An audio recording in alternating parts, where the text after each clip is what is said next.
kita harus merenungi tentang alam ciptaannya yang begitu indah.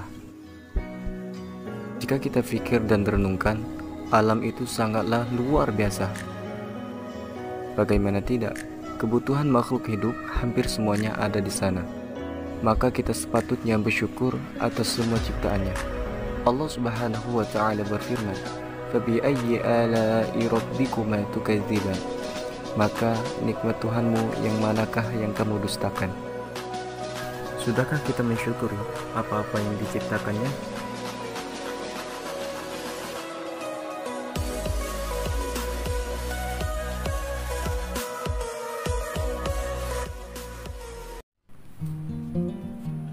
Rabu 12 Agustus 2020 adalah titik awal dari keberangkatan kami untuk menuntaskan niatan kami mendaki ke Gunung Marapi yang berlokasi di Kabupaten Tanah Datar, Provinsi Sumatera Barat.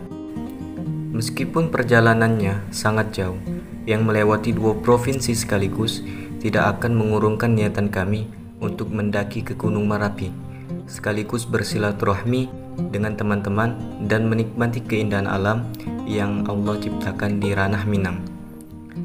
Saya berangkat bersama adik-adik saya di organisasi Gerakan Pramuka MTS Nurul Hidayah Palembang, yaitu Solehan, Kurdi, dan Rahmat. Kami berempat berangkat bersama-sama menuju ke kota Jambi untuk menemui Adit beserta temannya yang bernama Davi, Bagus, dan Yuda. Selama di perjalanan menuju ke kota Jambi, kami menyempatkan diri untuk beristirahat ke masjid sembari menunggu berkumandangnya azan. Sebuah kebiasaan bagi kami, jikalau berpergian jauh, selalu memprioritaskan masjid sebagai tempat beristirahat, karena bagi kami, masjid adalah tempat ternyaman untuk beristirahat sekaligus untuk beribadah.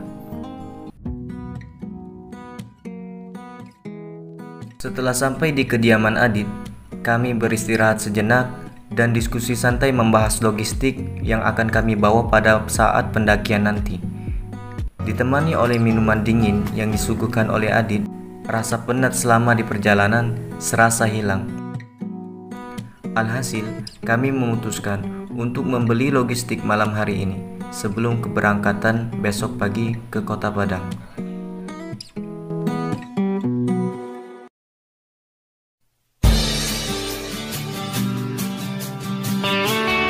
Malam pun datang, lalu kami bergegas pergi ke salah satu pasar swalayan yang berada di kota Jambi untuk membeli apa-apa yang telah kami diskusikan tadi. Tak perlu menunggu lama, seperti menemani ibu saya berbelanja. Ale, Davi, dan Adit dengan sigapnya mencari barang yang mau dibeli. Yang terpenting harganya miring, langsung mereka masukkan ke dalam keranjang.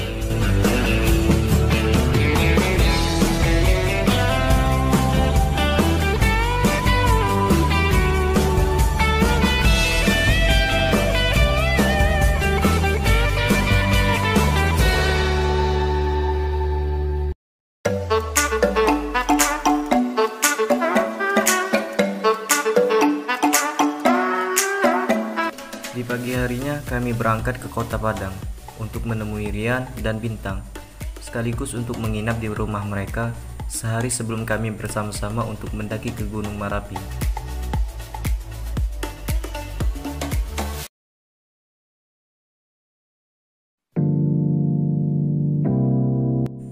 Menjelang berkumandangnya azan maghrib, kami memutuskan untuk beristirahat sejenak, sekaligus mengisi perut yang mulai keroncongan. Selepas beristirahat dan sholat, kami melanjutkan perjalanan. Meskipun cuacanya hujan, tak menyurutkan semangat kami untuk tetap melanjutkan perjalanan. Tak terasa hari sudah larut malam, serta dinginnya kota Padang menusuk ke dalam badan kami. Lama di perjalanan membuat kami kelelahan, sehingga kami sampai di rumah Bintang dan Rian, kami langsung beristirahat untuk menghilangkan penat.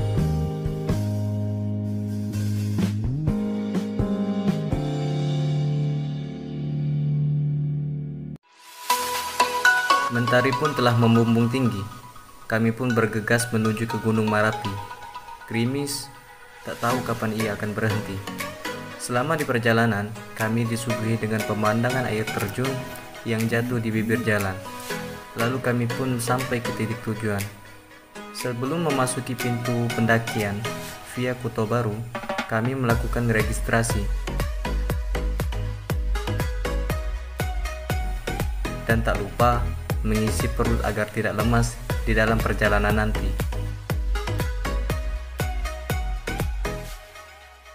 Lalu saya memimpin doa sebelum melakukan pendakian. Karena doa itu senjata bagi seorang mukmin. Hadis riwayat Ya'la.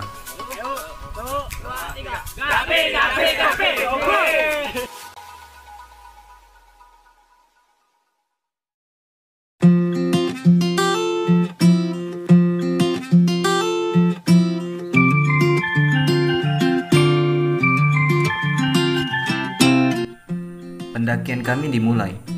Cuaca yang sangat cerah membuat kami semakin bersemangat melangkah. Di awal perjalanan, saya, Adit, dan Davi menemani Kak Yuda dikarenakan Kak Yuda tidak bisa berjalan dengan cepat, mengingat kondisi tubuhnya cukup besar, sehingga kami berempat sempat ketinggalan. Saya menawarkan trekking pole kepada Kak Yuda supaya lebih membantu dirinya dalam melangkah. Saya termotivasi dengan Kak Yuda. Meskipun fisiknya besar, ia tak pantang mundur dan selalu mencoba untuk maju. Karena sebelumnya Kak Yuda sudah pernah sampai ke atap Sumatera, yaitu puncak Gunung Kerinci.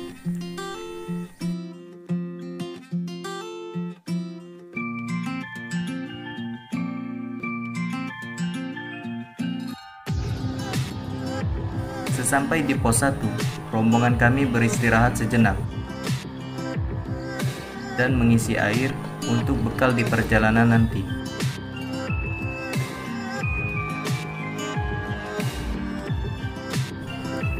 Lalu kami pun melanjutkan perjalanan yang diiringi dengan rintiknya hujan yang berduyun-duyun datang. Kami pun memakai ponco yang sudah kami persiapkan agar pakaian yang kami pakai tidak kebasahan.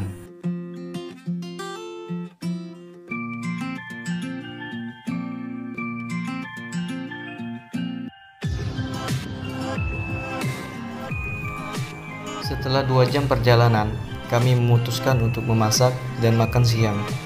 Dengan peralatan seadanya, serta menu makanan yang sederhana, kami menyantap makan siang dengan penuh kegembiraan dan rasa kekeluargaan.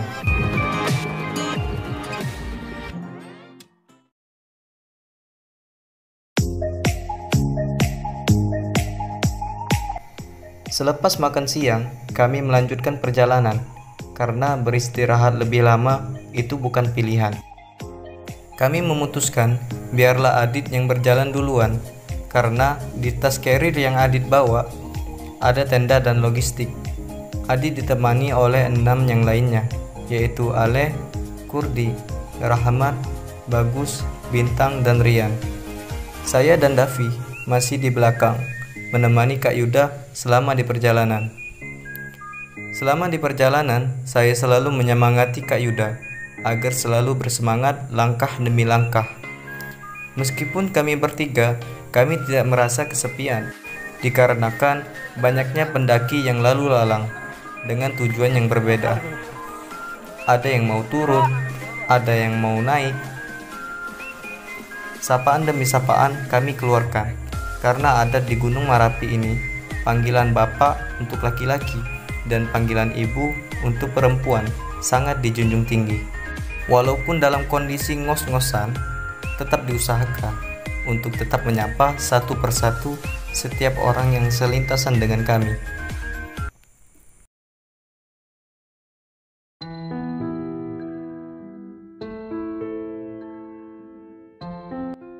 Kami bertiga sudah tertinggal jauh dari rombongan yang dahuluan berjalan ke depan. Mentari sudah mau bersembunyi di ufuk barat. Datangnya kabut membuat suasana gelap mencengkram. Hujan yang turun membuat badan kami kebasahan. Jalur yang seperti ini membuat hembusan angin terasa dan hawa dingin yang mulai menusuk ke badan kami.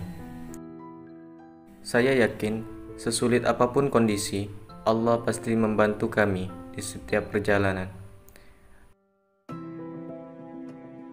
Melihat Davi dan Kak Yuda mulai kelelahan, kami memutuskan untuk beristirahat. Mengingat perlengkapan camping dibawa oleh rombongan yang pergi duluan. Lalu saya meminta bantuan kepada orang Bukit Tinggi. Alhamdulillah, mereka menyambut kami dengan baik dan mereka membuat secangkir kopi agar menghangatkan badan kami. Davi dan Kak Yuda sangatlah kedinginan karena pakaian yang mereka pakai sudah kebasahan. Lalu saya mengambil inisiatif meminjam pakaian kepada orang Bukit Tinggi tersebut biar mereka tidak terkena penyakit gunung, yaitu hipotermia. Larutnya malam membuat kami tak bisa menahan rasa ngantuk. Akhirnya kami tertidur.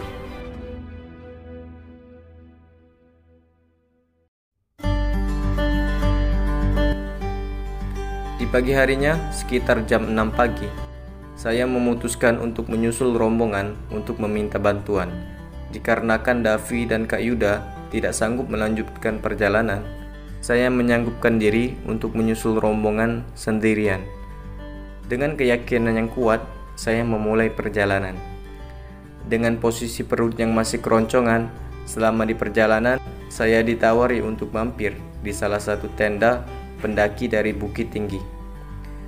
Kami pun berbincang sembari menyantap roti yang ditawarkan oleh mereka. Hangatnya obrolan membuat saya sedikit terlambat untuk menyusul rombongan. Lalu saya beranjak dari akar yang saya jadikan tempat duduk dan bergegas untuk melanjutkan perjalanan.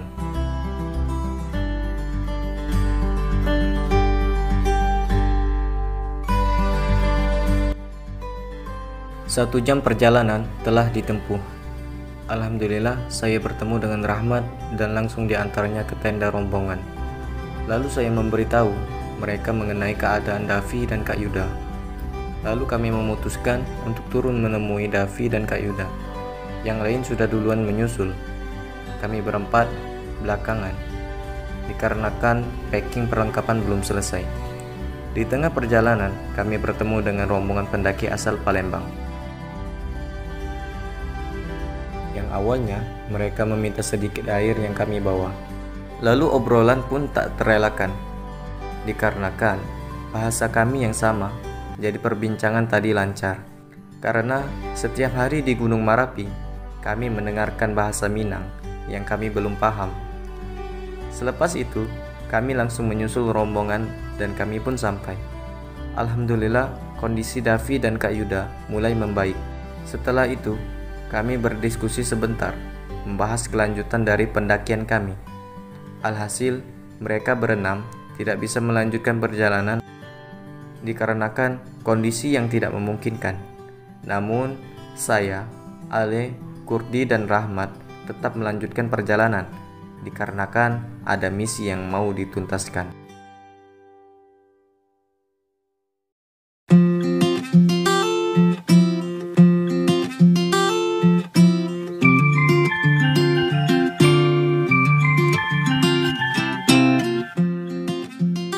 Dengan bersemangat, kami melanjutkan perjalanan menuju puncak Marapi, yang estimasi perjalanannya kurang lebih 4 jam lagi.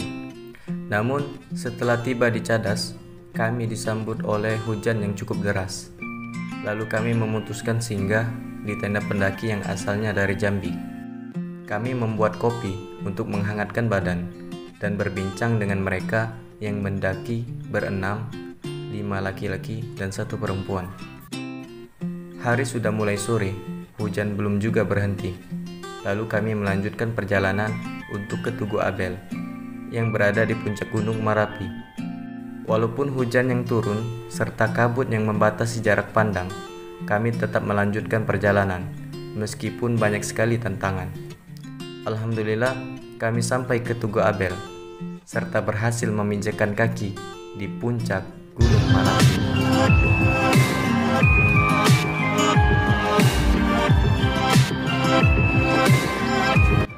Kadang, apa-apa yang telah kita rencanakan tidak sesuai dengan apa yang kita harapkan. Apalagi saat mendaki, Cuaca tidak bisa diprediksi. Fisik pun belum tentu menjadi tolak ukur. Namun Allah pasti melindungi jikalau hambanya selalu menempatkannya di hati. Saya teringat dengan Quran Surat Al-Insyirah ayat 5 dan 6. Fa innamal usri yusra, inna ma'al usri yusra. Yang dalam artinya, karena sesungguhnya sesudah kesulitan itu ada kemudahan, sesungguhnya sesudah kesulitan itu ada kemudahan. Ingatlah Allah di dalam setiap perjalanan kita, karena Allah sebaik-baiknya penolong. Saya, Dayu Anggisa Putra, salam lestari, salam literasi.